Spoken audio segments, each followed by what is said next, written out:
বেশ কিছুদিন আগে গিয়েছিলাম দি রেস্তোতে তাদের কিছু কাবাব আইটেম ট্রাই করতে। তো আমি তাদের থেকে নিয়েছিলাম হচ্ছে হারিয়ালি কাবাবটা, চিকেন হারিয়ালি কাবাব, এবং নিয়েছিলাম হচ্ছে চিকেন বটি মশালা যেটা আছে, চিকেন বটি মশলা এটা নিয়েছিলাম, এবং নিয়েছিলাম হচ্ছে মিক্স ভেজিটেবল যে চাউমিনটা হয়ে থাকে 1:3 এটা নিয়েছিলাম, যেটা দেখতে বেশ দারুণ লাগতেছিল। এবং নিয়েছি হচ্ছে যে স্পেশাল তাদের যে বাটার নানটা হয়ে থাকে সেটা নিয়েছি। দেখতে পাচ্ছেন এটা অনেক বেশি সফট ছিল। তো প্রথমে আমি মিক্স চাউমিন যেটা আছে সেটা দিয়ে ট্রাই করবো। এখানে দেখতে পাচ্ছেন প্রনটা ইউজ করছে, চিকেনটা ইউজ করছে, এগটা ইউজ করছে, এবং স্প্যাগেটিটা যেটা ছিল বেশ পাতলা রকমের ছিল, এবং অনেক ভেজিটেবল ইউজ করছে।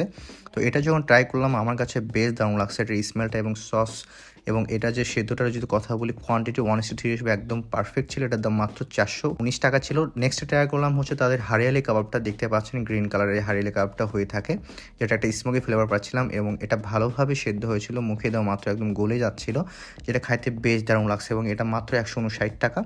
এবং তারপরে নিয়েছিলাম যেটা হচ্ছে মশালা বটি কাবাব এবং সাথে যে স্পেশাল নানটা। তো প্রথমে মশালা কাবাবটা আমি হচ্ছে নান দিয়ে শুরু করব। এই নানটা এতটাই সফট ছিল এবং এতটা দারুণ ছিল খেতে, এটার দাম মাত্র 59 টাকা। এবং এই মশালার যে বটি মশালা যে এটা ছিল কারিটা, এটার দাম ছিল 169 টাকা।